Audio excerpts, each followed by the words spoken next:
வணக்கம் நண்பர்களே. என் பெயர் டாக்டர் மரியா. நான் மும்பையைச் சேர்ந்தவள். கடந்த பல வருடங்களாக வயதானவர்களின் உடல்நலப் பிரச்சினைகளுக்கு நான் சிகிச்சை அளித்து வருகிறேன். உங்கள் வீட்டில் யாராவது இரவில் சிறுநீர் கழிக்க அடிக்கடி எழுந்திருக்கிறார்களா? அவர்களுக்கு சரியாக தூங்குவதில் சிரமம் இருக்கிறதா? காலையில் எழுந்ததும் அவர்கள் சோர்வாக உணர்கிறார்களா?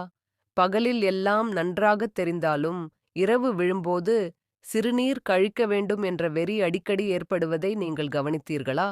அப்படியானால் இன்றைய விவாதம் உங்களுக்கும் உங்கள் வீட்டில் உள்ள முதியவர்களுக்கும் மிகவும் முக்கியமானது. நூற்றுக்கணக்கான வயதான நோயாளிகளுடன் பணிபுரிந்த எனது பல வருட அனுபவத்தில் நான் கண்டதை நான் உங்களுக்குச் சொல்லப் போகிறேன்.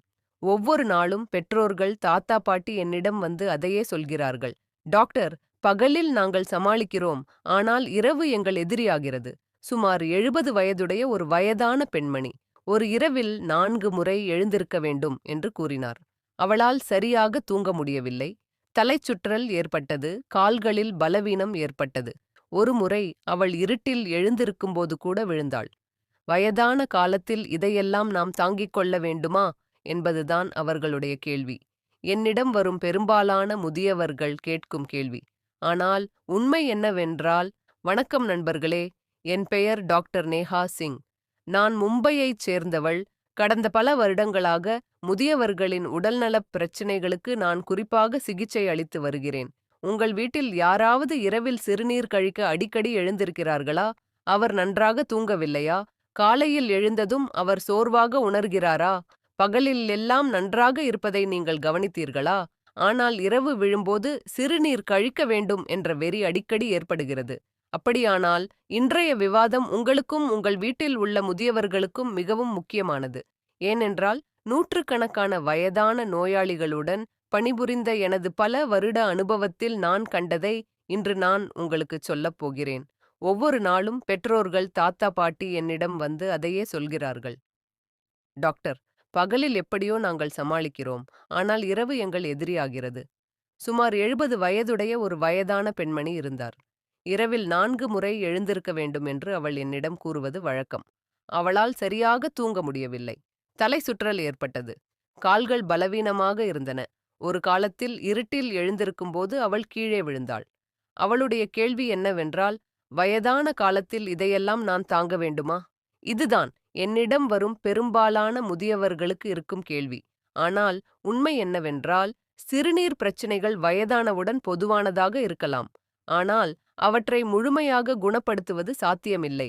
இன்று விலையுயர்ந்த மருந்து, சிக்கலான சிகிச்சை அல்லது பயமுறுத்தும் எதையும் பற்றி நான் உங்களுக்குச் சொல்லப் போவதில்லை. இன்று வீட்டில் வளர்க்கப்படும் 4 காய்கறிகளைப் பற்றி நான் உங்களுக்குச் சொல்லப் போகிறேன். சரியான நாளில், சரியான நேரத்தில், சரியான அளவில் சாப்பிட்டால், குறிப்பாக வயதானவர்களுக்கு இரவு நேர என்யூரிசிஸ் பிரச்சனையை படிப்படியாக அகற்ற உதவும். ஆனால் அதற்கு முன் ஒரு விஷயத்தை புரிந்து கொள்வது மிகவும் முக்கியம். இரவில் அடிக்கடி சிறுநீர் கழிப்பது ஏன்? பெரும்பாலும் வயதானவர்களில் சிறுநீர் பையின் பிடி பலவீனமடைகிறது. சிறுநீரகங்கள் தங்கள் வேலையை செய்கின்றன, ஆனால் உடலால் சிறுநீரை தக்க வைக்க முடியாது. கூடுதலாக புரோஸ்டேட் பிரச்சினைகள், நீரிழிவு நோய், நரம்பு பலவீனம் மற்றும் ஆரோக்கியமற்ற உணவுப் பழக்கங்களும் முக்கிய காரணிகளாகும். மிகப்பெரிய தவறு என்னவென்றால், இரவில் அதன் விளைவுகளைப் பற்றி யோசிக்காமல் பகல் முழுவதும் எதையும் சாப்பிடுவதுதான். இப்போது முதல் காய்கறியைப் பற்றி நான் உங்களுக்குச் சொல்கிறேன். இந்த காய்கறி கிட்டத்தட்ட எல்லா வீடுகளிலும் காணப்படுகிறது. ஆனால் அதன் சரியான பயன்பாட்டை சிலர் அறிவார்கள். இந்த காய்கறி சுரைக்காய். மக்கள் இதை ஒரு லேசான காய்கறியாக கருதி பெரும்பாலும் கவனிக்க மாட்டார்கள். இருப்பினும் வயதானவர்களுக்கு இது ஒரு மருந்தாகும். சுரைக்காய் உடலில் அதிகப்படியான தண்ணீரை சமன் செய்கிறது, சிறுநீர்ப்பை எரிச்சலை தணிக்கிறது மற்றும் நரம்புகளை குளிர்விக்கிறது. இப்பொழுது கேள்வி எழுகிறது, சுரைக்காய் எப்படி சாப்பிட வேண்டும்? எப்போது சாப்பிட வேண்டும்? எந்த அளவில் சாப்பிட வேண்டும்? முதலில் நேரத்தை பற்றி விவாதிப்போம். முதியவர்கள் மதிய உணவின் போது சுரைக்காய் சாப்பிட வேண்டும், இரவு உணவின் போது அல்ல. இரவில் சுரைக்காய் சாப்பிடுவது சிலருக்கு பாதகமான விளைவுகளை ஏற்படுத்தும். எனவே மதியம் அதை உட்கொள்வது பாதுகாப்பானது மற்றும் மிகவும் பயனுள்ளதாக இருக்கும். இப்போது தயாரிப்பு முறையை புரிந்து கொள்ளுங்கள். சுரைக்காயை உரித்து சிறிய துண்டுகளாக வெட்டவும். அதிக காரத்தை சேர்க்க வேண்டாம். சிறிது சீரகம் மற்றும் மிகக் குறைந்த உப்பு சேர்த்து குறைந்த வெப்பத்தில் சமைக்கவும். காய்கறி வறண்டு போகாமல் பார்த்துக் கொள்ளுங்கள். அது மென்மையாகவும் தாகமாகவும் இருக்க வேண்டும். இப்போது அளவை பொறுத்தவரை ஒரு வயதானவருக்கு தோராயமாக ஒரு கிண்ணம் சுரைக்காய் காய்கறி போதுமானது. அதிகமாகவோ குறைவாகவோ இல்லை. இதை ரொட்டி அல்லது சாதாரண சாதத்துடன் சாப்பிடலாம். இப்போது மிக முக்கியமான விஷயம் என்னவென்றால் அதை எவ்வளவு நேரம் சாப்பிடுவது என்பதுதான். சுரைக்காயின் விளைவு ஒரு நாளில் தெரியாது. குறைந்தது 21 நாட்களுக்கு உங்கள் மதிய உணவில் இதைச் சேர்ப்பது முக்கியம். எனது நோயாளிகளில் பலர் 7 முதல் 10 நாட்களுக்குள் இரவு விழிப்புணர்வின் எண்ணிக்கை குறைந்து விட்டதாகவும் 3 வாரங்களுக்குள் வித்தியாசம் தெளிவாகத் தெரிந்ததாகவும் தெரிவித்துள்ளனர். 65 வயதுடைய ஒரு முதியவர் இருந்தார். அவர் ஒவ்வொரு இரவும் 3 முறை சிறுநீர் கழிக்க எழுந்திருப்பார். மதிய உணவிற்கு லேசான சுரைக்காய் காய்கறியை சாப்பிடவும் இரவில் தண்ணீர் உட்கொள்ளலை குறைக்கவும் நான் அவருக்கு அறிவுறுத்தினேன். 15 நாட்களுக்குப் பிறகு அவர் ஒரு முறை மட்டுமே எழுந்திருப்பதாக கூறினார். ஒரு மாதத்தில் அவர் எழுந்திருக்க வேண்டிய அவசியமில்லாத பல இரவுகள் இருந்தன. இப்போது சில பொதுவான கேள்விகளுக்கான பதில்களை புரிந்து கொள்ளுங்கள். அதனால் எனவே எந்த சந்தேகமும் இல்லை. நீரிழிவு நோயாளிகள் சுரைக்காய் சாப்பிடலாமா? ஆம், சுரைக்காய் நீரிழிவு நோயாளிகளுக்கு பாதுகாப்பானது. உப்பின் அளவை குறைவாக வைத்திருங்கள். மிகவும் பலவீனமான முதியவர்கள் இதை சாப்பிடலாமா? ஆம், உண்மையில் இது பலவீனமான முதியவர்களுக்கு இன்னும் நன்மை பயக்கும். ஏனெனில் இது ஜீரணிக்க எளிதானது. சுரைக்காய் சாறு குடிப்பது அவசியமா? இல்லை, முதியவர்கள் இதை காய்கறியாக சாப்பிடுவது பாதுகாப்பானது. தினமும் சாப்பிடுவது சரியா? ஆம், நீங்கள் இதை 21 நாட்களுக்கு தினமும் மதியம் சாப்பிடலாம். ஆனால் சுரைக்காயுடன் சேர்த்து படுக்கைக்கு 2 மணி நேரத்திற்கு முன்பு தண்ணீர் குடிப்பதும் முக்கியம் என்பதை நினைவில் கொள்ளுங்கள். இந்த விதியை பின்பற்றத் தவறினால் அதன் செயல்திறன் குறையும். நண்பர்களே, இது முதல் காய்கறி மற்றும் அதன் முழுமையான முறை. ஆனால் கதை அங்கு முடிவடையவில்லை. இது போன்ற இன்னும் 3 வீட்டில் வளர்க்கப்படும் காய்கறிகள் உள்ளன. அவை சரியான நாளில் மற்றும் சரியான முறையில் உட்கொள்ளப்படும்போது வயதானவர்களுக்கு இரவு நேரத்தில் சிறுநீர் கழிக்கும் பிரச்சனையை நீக்க பெரிதும் உதவும்.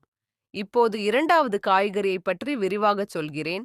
இது குறிப்பாக பலவீனமான சிறுநீர்ப்பையை வலுப்படுத்துகிறது மற்றும் அடிக்கடி சிறுநீர் கழிக்கும் பழக்கத்தை படிப்படியாக நீக்குகிறது. இப்போது மற்றொரு காய்கறியை பற்றி பேசலாம். இந்த காய்கறி பார்ப்பதற்கு எளிமையாகவும் லேசான சுவையுடனும் இருக்கும். ஆனால் வயதானவர்களின் சிறுநீர் பிரச்சனைகளில் இது ஆழமான விளைவை கொண்டுள்ளது. இந்த காய்கறி ரிட்ஜ் பூசணி என்று அழைக்கப்படுகிறது. அடிக்கடி சிறுநீர் கழித்தல், எரியும் உணர்வு அல்லது சிறுநீர் முழுமையாக தெளிவாக இல்லை என்ற உணர்வு உள்ளவர்களுக்கு ரிட்ஜ் பூசணி மிகவும் நன்மை பயக்கும். ரிட்ஜ் பூசணி சிறுநீர்ப்பையின் உள்புறணியை தணித்து படிப்படியாக அதன் பிடியை வலுப்படுத்துகிறது. எனக்கு சுமார் 68 வயதுடைய ஒரு வயதான நோயாளி இருந்தார். அவர் பகலில் அடிக்கடி சிறுநீர் கழிக்க வேண்டியதில்லை என்று கூறினார். ஆனால் மாலை நெருங்க நெருங்க அவர் அவ்வப்போது கழிப்பறைக்கு செல்ல வேண்டியிருந்தது. இரவில் 2 முதல் 3 முறை எழுந்திருக்க வேண்டியிருந்தது. காலையில் அவர் சோர்வாக உணர்ந்தார். பரிசோதனையில் எந்த கடுமையான நோயும் இல்லை. ஆனால் சிறுநீர் பாதை பலவீனம் மட்டுமே இருப்பது தெரியவந்தது. அவருக்கு மருந்து மற்றும் சரியான உணவு பரிந்துரைக்கப்பட்டது. அதில் ரிட்ஜ் பூசணி அடங்கும். சில வாரங்களுக்குள் அவரது பிரச்சினைகள் கணிசமாக குறைந்தன. இப்போது முதியவர்கள் எப்படி, எப்போது, எவ்வளவு ரிட்ஜ் பூசணியை உட்கொள்ள வேண்டும் என்பதை புரிந்து கொள்வோம். முதலில் நாளை பற்றி பேசலாம். வயதானவர்கள் வாரத்திற்கு 3 முதல் 4 முறை ரிட்ஜ் பூசணி சாப்பிடுவது நல்லது. தினமும் இதை சாப்பிடுவதும் தீங்கு விளைவிப்பதில்லை. ஆனால் வாரத்திற்கு 3 முதல் 4 முறை போதுமானது. இப்போது நேரத்தை பொறுத்தவரை இரவு உணவோடு சேர்த்து, ஆனால் மிகவும் தாமதமாக சாப்பிடுவது மிகவும் நன்மை பயக்கும். இரவு உணவு படுக்கைக்கு குறைந்தது 2 முதல் 2½ மணி நேரத்திற்கு முன் இருக்க வேண்டும். ஒரு வயதான நபர் சீக்கிரம் படுக்கைக்குச் சென்றால் மதிய உணவோடு சேர்த்தும் பீர்க்கங்காயை சாப்பிடலாம். இப்போது தயாரிப்பு முறையை புரிந்து கொள்வோம். பீர்க்கங்காயை உரித்து மெல்லிய துண்டுகளாக வெட்டவும். நீண்ட நேரம் சமைக்க வேண்டிய அவசியமில்லை. சிறிது சீரகத்துடன் லேசாக வறுக்கவும். மிகக் குறைந்த உப்பு சேர்க்கவும். பூண்டு, வெங்காயம் அல்லது காரமான மசாலா பொருட்கள் வயதானவர்களுக்கு அவசியமில்லை. காய்கறி லேசாகவும் மென்மையாகவும் இருக்க வேண்டும். இதனால் அது எளிதில் ஜீரணமாகும். சிலர் பீர்க்கங்காயில் பால் அல்லது தயிர் சேர்க்கிறார்கள். ஆனால் இந்த முறை சிறுநீர் பிரச்சினைகள் உள்ள வயதானவர்களுக்கு ஏற்றதல்ல. எளிமையான முறையில் தயாரிக்கப்பட்ட பீர்க்கங்கா மிகவும் பயனுள்ளதாக இருக்கும். இப்போது அளவை பற்றி பேசலாம். ஒரு வயதான நபருக்கு சுமார் அரை கிண்ண பீர்க்கங்கா காய்கறி போதுமானது. அதிகமாக உட்கொள்வது பாதகமான விளைவுகளை ஏற்படுத்தும். எனவே மிதமானது அவசியம். இப்பொழுது கேள்வி எழுகிறது, ஒருவர் அதை எவ்வளவு நேரம் உட்கொள்ள வேண்டும்? சுரைக்காயின் விளைவுகள் படிப்படியாக தோன்றும். குறைந்தது 20 முதல் 25 நாட்களுக்கு தொடர்ந்து உட்கொள்வது வித்தியாசத்தை ஏற்படுத்தும். சில வயதானவர்கள் சிறுநீர் கழிக்கும் போது குறைவான எரியும் உணர்வை அனுபவிக்கிறார்கள், மேலும் சிலர் இரவு நேரத்தில் விழித்தெழும் எண்ணிக்கையில் குறைவை அனுபவிக்கிறார்கள். இப்பொழுது சில பொதுவான கேள்விகளுக்கான பதில்களை புரிந்து கொள்வோம். புரோஸ்டேட் பிரச்சினைகள் உள்ள முதியவர்கள் சுரைக்காயை சாப்பிடலாமா? ஆம், ஆனால் அளவை குறைத்து மிகவும் குளிராகவோ அல்லது பச்சையாகவோ இருப்பதை தவிர்க்கவும். சுரைக்காய் சாப்பிடுவது அடிக்கடி சிறுநீர் கழிப்பதை அதிகரிக்குமா? சிலருக்கு முதல் 2 அல்லது 3 நாட்களுக்கு இப்படி உணரலாம், ஆனால் இது உடலின் சமநிலையின் ஒரு செயல்முறை. பொதுவாக ஒரு வாரத்திற்குள் நிலை மேம்படும். 80 வயதுக்கு மேற்பட்ட மிகவும் முதியவர்களும் இதை சாப்பிடலாமா?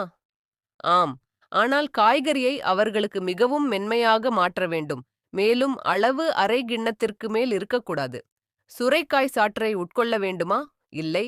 வயதானவர்கள் அதை ஒரு சாற்றாக அல்லாமல் காய்கறியாக உட்கொள்வது பாதுகாப்பானது. இப்பொழுது ஒரு மிக முக்கியமான விஷயம், சுரைக்காயை உட்கொள்ளும் போது சில தவறுகளை தவிர்ப்பது. இரவில் அதிகமாக தண்ணீர் குடிப்பது, தேநீர் அல்லது காஃபி குடிப்பது, அல்லது அதிக உப்பு நிறைந்த உணவுகளை சாப்பிடுவது ஆகியவை ரிட்ஜ் பூசணியின் செயல்திறனை குறைக்கும். எனவே நீங்கள் ரிட்ஜ் பூசணியை உட்கொண்டால் உங்கள் இரவு உணவில் உப்பை வைத்திருங்கள். படுக்கைக்குச் செல்வதற்கு முன் தண்ணீர் உட்கொள்வதை கட்டுப்படுத்துங்கள். ஒரு வயதான பெண்மணிக்கு எரியும் உணர்வு மற்றும் முழுமையடையாத சிறுநீர் கழித்தல் ஏற்பட்டது. பயம் காரணமாக அவர் குறைவாக தண்ணீர் குடிக்கத் தொடங்கினார். இது பிரச்சினையை மோசமாக்கியது. பகலில் போதுமான அளவு தண்ணீர் குடிக்கவும், இரவு உணவிற்கு லேசான ரிட்ஜ் பூசணி சாப்பிடவும் அவருக்கு அறிவுறுத்தப்பட்டது. 3 வாரங்களுக்குள் அவரது எரியும் உணர்வு கிட்டத்தட்ட மறைந்துவிட்டது, மேலும் அவரது தூக்கம் மேம்பட்டது. சிறுநீர் பிரச்சினைகள் மறைக்கப்பட வேண்டிய ஒன்றோ அல்லது பொறுத்துக்கொள்ளப்பட வேண்டிய ஒன்றோ அல்ல என்பதை நினைவில் கொள்வது மிகவும் முக்கியம். சரியான உணவு முறை மூலம், குறிப்பாக வயதானவர்களுக்கு, அவற்றை பெரும்பாலும் குணப்படுத்த முடியும். இரண்டாவது, காய்கறி பற்றி இப்போது நீங்கள் அனைத்தையும் கற்றுக்கொண்டீர்கள், ஆனால் அது ஒரு முழுமையான தீர்வு அல்ல. சரியாக பயன்படுத்தக்கூடிய 2 வீட்டு காய்கறிகள் உள்ளன. இதை பயன்படுத்துவதன் மூலம் இரவு நேரங்களில் சிறுநீர் கழிப்பதற்கான மூல காரணத்தை நிவர்த்தி செய்யலாம். இப்போது 3வது காய்கறியை பற்றி விரிவாகச் சொல்கிறேன். இது நரம்பு பலவீனத்தை மேம்படுத்தவும் சிறுநீர்ப்பையின் பிடியை வலுப்படுத்தவும் மிகவும் உதவியாக இருக்கும், குறிப்பாக சிறுநீரை அடக்க முடியாத வயதானவர்களுக்கு. இப்போது 3வது காய்கறியை பற்றி பேசலாம். சிறுநீர் கழிக்க திடீரென தூண்டுதல் அல்லது இருமல் அல்லது தும்மும் போது சிறுநீர் கசிவு போன்ற சிறுநீரை அடக்குவதில் சிரமம் உள்ளவர்களுக்கு இந்த காய்கறி மிகவும் பயனுள்ளதாக கருதப்படுகிறது. இந்த காய்கறி வெண்டைக்காய் என்று அழைக்கப்படுகிறது. மக்கள் பெரும்பாலும் வெண்டைக்காயை ஒரு சுவையான காய்கறி என்று நினைக்கிறார்கள், ஆனால் வயதானவர்களின் உடலில் அதன் விளைவுகள் ஆழமானவை. வெண்டைக்காயில் சிறுநீர்ப்பை சுவர்களை வலுப்படுத்த உதவும் ஒரு கலவை உள்ளது மற்றும் படிப்படியாக நரம்பு பலவீனத்தை மேம்படுத்துகிறது. அதனால்தான் இது சிறுநீர் தக்கவைப்பை மேம்படுத்துகிறது. சுமார் 75 வயதுடைய ஒரு வயதான பெண் என்னிடம் வருவார். பகலில் தன்னால் சிறுநீர் கழிக்க முடிந்தது என்று அவள் என்னிடம் கூறுவாள். ஆனால் அவள் வெளியே சென்றவுடன் அல்லது யாரிடமாவது பேசியவுடன் அவள் எப்போதும் சிறுநீர் கழிக்க பயந்தாள். சிரிக்கிறார். இந்த பிரச்சனை அவரை மனரீதியாகவும் தொந்தரவு செய்தது. மருந்துகளுடன் அவருக்கு சரியான உணவு முறையும் அறிவுறுத்தப்பட்டது. அதில் வெண்டைக்காய் அடங்கும்.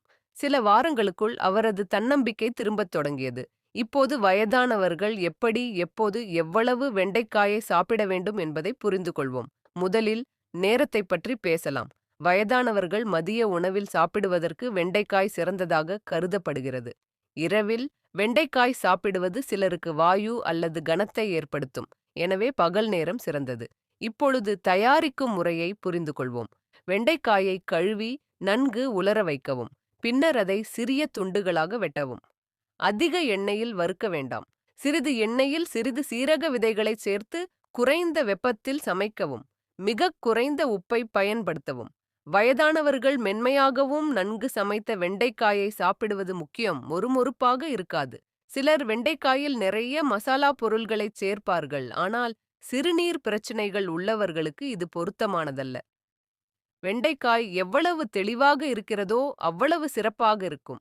இப்போது அளவை பற்றி பேசலாம். ஒரு வயதானவருக்கு வெண்டைக்காயின் அளவு அரை கிண்ணத்திற்கு மேல் இருக்கக்கூடாது. ஒரு வயதான நபர் மிகவும் பலவீனமாக இருந்தால் அளவை ஒரு பங்கில் மூன்றில் ஒரு கிண்ணத்தில் வைத்திருக்கலாம். இப்போது கேள்வி எழுகிறது, வெண்டைக்காயை எவ்வளவு நேரம் உட்கொள்ள வேண்டும்? வெண்டைக்காயின் விளைவுகள் படிப்படியாக உடலில் தெரியும். வாரத்திற்கு 3 முதல் 4 முறை குறைந்தது 30 நாட்களுக்கு வெண்டைக்காயை சாப்பிடுவது வித்தியாசத்தை ஏற்படுத்தும். சில வயதானவர்கள் சிறுநீரை கட்டுப்படுத்தும் திறனை அதிகரிக்கிறார்கள். மற்றவர்கள் சிறுநீர் கழிக்கும் தூண்டுதலை குறைக்கிறார்கள். இப்போது சில பொதுவான கேள்விகளுக்கான பதில்களை புரிந்து கொள்ளுங்கள். நீரிழிவு உள்ள முதியவர்கள் வெண்டைக்காயை சாப்பிடலாமா? ஆம், நீரிழிவு உள்ள முதியவர்களுக்கு வெண்டைக்காய் மிகவும் நன்மை பயக்கும் என்று கருதப்படுகிறது. ஆனால் எண்ணெயை குறைக்க வேண்டும். மலச்சிக்கலால் அவதிப்படும் முதியவர்கள் வெண்டைக்காயை சாப்பிடலாமா? ஆம், வெண்டைக்காயும் மலச்சிக்கலுக்கு உதவுகிறது. அதை அதிகமாக உலர்த்துவதை தவிர்க்கவும். ஒவ்வொரு நாளும் வெண்டைக்காயை சாப்பிடுவது சரியா? தினமும் சாப்பிட வேண்டிய அவசியமில்லை. வாரத்திற்கு 3 முதல் 4 முறை வெண்டைக்காயை குடிப்பது போதுமா? சிலர் வெண்டைக்காயை தண்ணீரில் ஊற வைத்து தண்ணீர் குடிக்கிறார்கள்.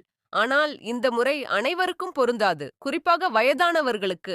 அதை காய்கறியாக சாப்பிடுவது பாதுகாப்பானது மற்றும் மிகவும் பயனுள்ளதாக இருக்கும். இப்போது மிக முக்கியமான விஷயம். வெண்டைக்காயை சாப்பிடும்போது வயதானவர்கள் மிகவும் குளிர்ந்த உணவுகளை தவிர்க்க வேண்டும்.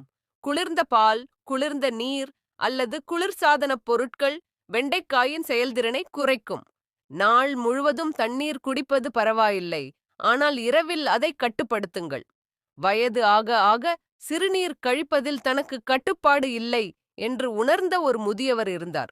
அது நிரந்தர பிரச்சனையாக மாறக்கூடும் என்று அவர் கவலைப்பட்டார்.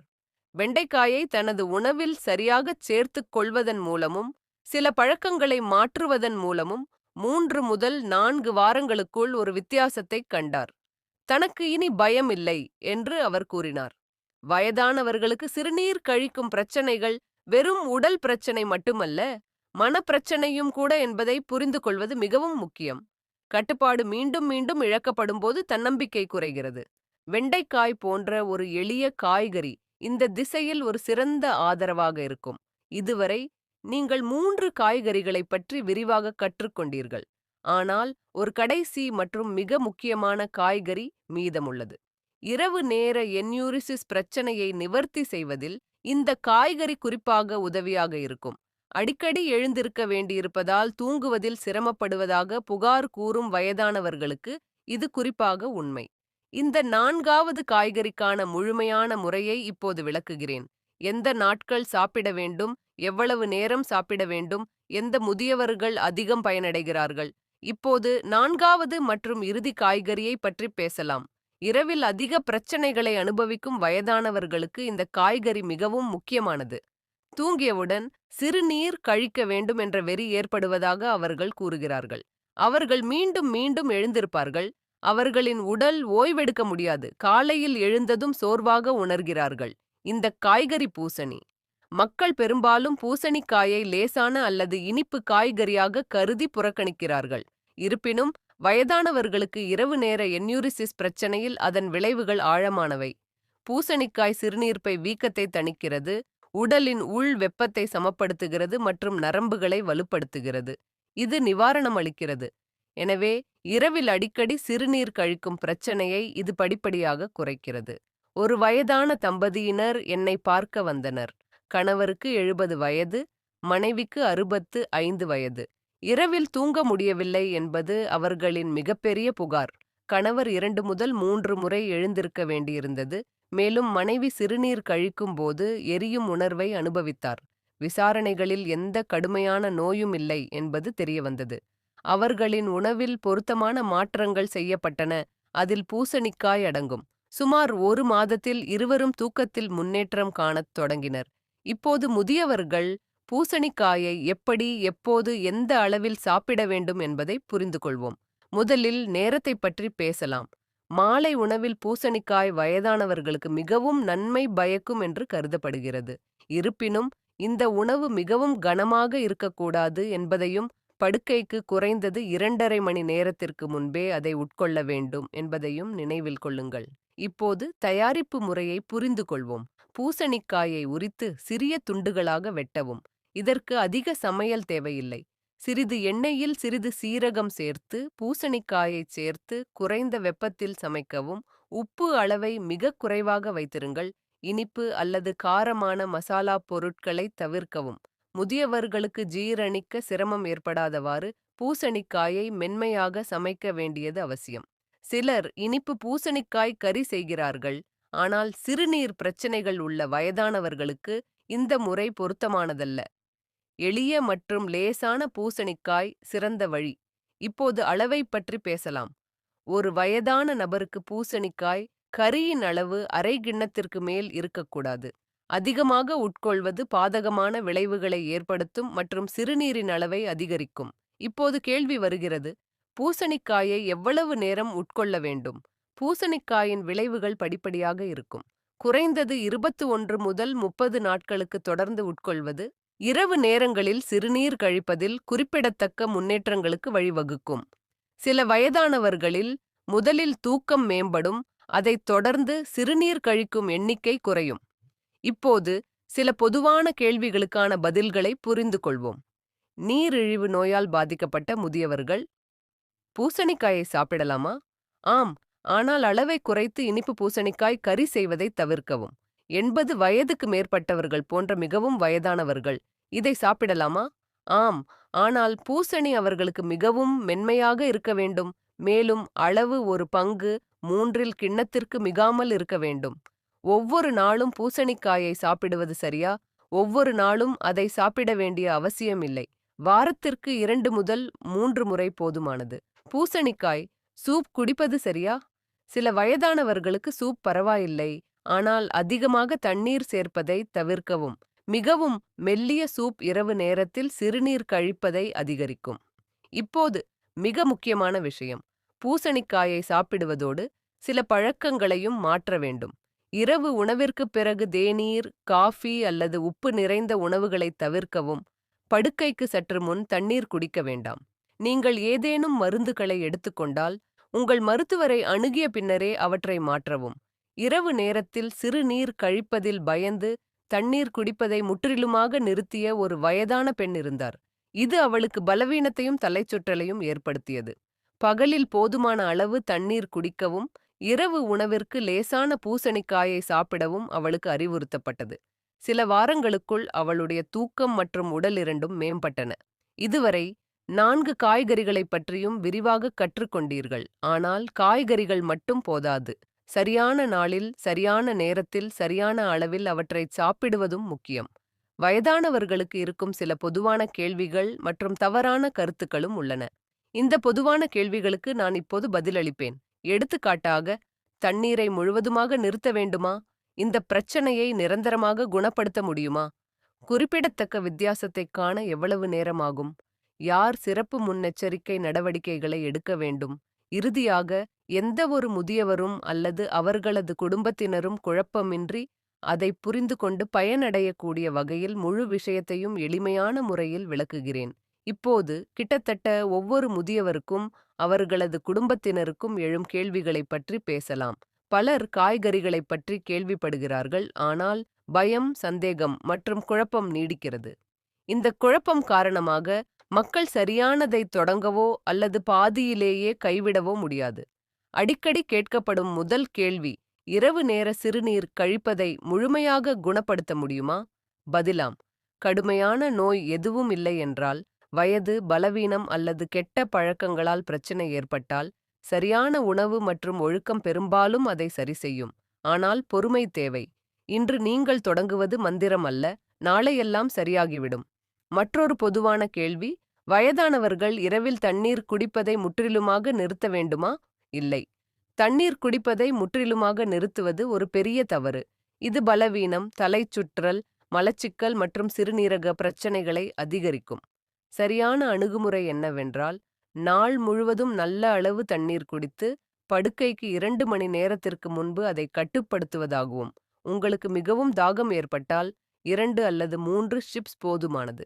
3வது கேள்வி. இந்த காய்கறிகளை ஒன்றாக சாப்பிட முடியுமா? இல்லை. 4 காய்கறிகளையும் ஒன்றாக சாப்பிட வேண்டிய அவசியமில்லை. ஒவ்வொரு காய்கறிக்கும் அதன் சொந்த நாள் மற்றும் நேரம் உள்ளது. உதாரணமாக, சுரைக்காய் மற்றும் லேடிஃபிங்கர் மதிய உணவிற்கு பரிந்துரைக்கப்படுகின்றன, மேலும் சுரைக்காய் மற்றும் பூசணிக்காய் இரவு உணவிற்கு குறைந்த அளவில் பரிந்துரைக்கப்படுகின்றன. ஒரே நாளில் 2க்கும் மேற்பட்ட காய்கறிகளை சேர்க்க வேண்டாம். 4வது கேள்வி. வித்தியாசத்தைக் காண எவ்வளவு நேரமாகும்? இது ஒவ்வொருவரின் உடலையும் பொறுத்தது. சில முதியவர்கள் 10 முதல் 15 நாட்களில் வித்தியாசத்தை கவனிக்கத் தொடங்குகிறார்கள். மற்றவர்கள் 3 முதல் 4 வாரங்கள் எடுத்துக்கொள்கிறார்கள். ஆனால் யாராவது ஒரு நபர் ஒரு வழக்கத்தை பின்பற்றினால் மாற்றங்கள் தவிர்க்க முடியாதவை. முதலில் தூக்கம் மேம்படும். பின்னர் இரவு விழிப்புகளின் எண்ணிக்கை குறைகிறது. 5வது கேள்வி. முதியவர்கள் ஏற்கனவே மருந்து எடுத்துக்கொண்டால் என்ன செய்வது? ஒரு முதியவர் ஏற்கனவே மருந்து எடுத்துக்கொண்டால் பீதி அடைய வேண்டிய அவசியமில்லை. காய்கறிகள் மருந்தின் ஒரு பகுதியாகவும் உணவின் ஒரு பகுதியாகவும். இருப்பினும் ஒருவர் தாமாகவே மருந்துகளை உட்கொள்வதை நிறுத்தக்கூடாது. படிப்படியாக முன்னேற்றம் காணப்பட்டால் மருத்துவரை அணுகிய பிறகு மருந்துகளில் மாற்றங்களைச் செய்யலாம். 6வது கேள்வி. இந்த முறை மிகவும் பலவீனமானவர்களுக்கு அல்லது வயதானவர்களுக்கு பாதுகாப்பானதா? ஆம், நிச்சயமாக. மனதில் கொள்ள வேண்டிய ஒரே முக்கியமான விஷயம் என்னவென்றால், காய்கறிகள் மிகவும் மென்மையாகவும் மசாலா பொருட்கள் குறைவாகவும் இருக்க வேண்டும். அளவு குறைவாகவும் இருக்க வேண்டும். 80 வயதுக்கு மேற்பட்டவர்களுக்கு அளவு இன்னும் குறைவாக இருக்கலாம். இப்போது சில தவறான கருத்துக்களை நிவர்த்தி செய்வோம். அடிக்கடி சிறுநீர் கழிப்பது முதுமையின் அவசியம் என்று பலர் நினைக்கிறார்கள். இந்த சிந்தனை மிகவும் ஆபத்தானது. இது ஒரு தேவையாக ஏற்றுக்கொள்ளப்பட்டால் பிரச்சினை மோசமடைகிறது. ஆனால் சரியான நேரத்தில் கவனம் செலுத்தப்பட்டால் நிலைமை கணிசமாக மேம்படும். சிலர் வெட்கத்தால் யாரிடமும் சொல்ல மாட்டார்கள். இரவு முழுவதும் அவர்கள் தொந்தரவாகவே இருக்கிறார்கள், ஆனால் பேசுவதில்லை. நினைவில் கொள்ளுங்கள், இது ஒரு நோய் அல்ல, ஆனால் ஒரு நிலை. மேலும் நிலைமையை மாற்ற முடியும். இப்போது யாரும் குழப்பமடையாமல் இருக்க முழு தீர்வையும் மிக எளிமையான வார்த்தைகளில் மீண்டும் சொல்கிறேன். பகலில் லேசான மற்றும் எளிமையான உணவை உண்ணுங்கள். மதிய உணவில் சுரைக்காய் அல்லது லேடிஃபிங்கரை சேர்க்கவும். மாலை உணவில் குறைந்த அளவு சுரைக்காய் அல்லது பூசணிக்காயை சாப்பிடுங்கள்.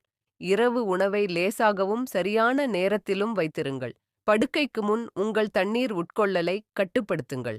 ஆனால் பகலில் நிறைய தண்ணீர் குடிக்கவும். மாலைக்கு பிறகு தேநீர், காஃபி மற்றும் அதிக உப்பு நிறைந்த உணவுகளை தவிர்க்கவும். மிக முக்கியமாக, பொறுமையாக இருங்கள் மற்றும் விதிகளை தொடர்ந்து பின்பற்றுங்கள். முதியவர்களின் இரவு நேர தூக்கம் மேம்படும் போது அவர்களின் முழு வாழ்க்கையும் மாறுகிறது என்பதை நான் என் சொந்த அனுபவத்தில் கண்டிருக்கிறேன். அவர்களின் முகத்தில் ஒரு புன்னகை திரும்பும். பகலில் அவர்களுக்கு சக்தி கிடைக்கும். விழும் பயம் குறையும். மிக முக்கியமாக, அவர்களின் சுயமரியாதை திரும்பும். ஒரு வயதான நோயாளி ஒருமுறை என்னிடம் கூறினார், டாக்டர், இப்போது நான் இரவில் பயமின்றி தூங்க முடியும். இதுதான் இறுதி சிகிச்சை. நண்பர்களே, நீங்கள் இதை கேட்கும்போது உங்கள் வீட்டில் ஒரு வயதான நபர் இந்த பிரச்சனையுடன் போராடினால் அதை லேசாக எடுத்துக்கொள்ளாதீர்கள். இந்த காணொளி வெறும் தகவல் அல்ல, இது ஒரு ஆதரவு. தயவு செய்து இதை உங்கள் பெற்றோர், தாத்தா பாட்டி மற்றும் உங்கள் பகுதியில் உள்ள முதியவர்களுடன் பகிர்ந்து கொள்ளுங்கள். மும்பையைச் சேர்ந்த டாக்டர் மரியா என்ற நான் உங்கள் அனைத்து முதியவர்களுக்கும் இதைச் சொல்ல விரும்புகிறேன். முதுமை என்பது ஒரு பலவீனம் அல்ல. சரியான கவனிப்பு மற்றும் தகவல்களுடன் முதுமை கூட ஒரு அமைதியான அனுபவமாக இருக்கும். இந்த முழு வீடியோவும் உங்களுக்கு பயனுள்ளதாக இருந்தால், அது ஒருவரின் முகத்தில் ஒரு புன்னகையை மீண்டும் கொண்டு வந்தால், அதுவே எனது மிகப்பெரிய வெற்றியாக இருக்கும். உங்களையும் உங்கள் வீட்டில் உள்ள முதியவர்களையும் கவனித்துக் கொள்ளுங்கள். ஆரோக்கியமாக இருங்கள், பாதுகாப்பாக இருங்கள், நிம்மதியாக தூங்குங்கள். நன்றி.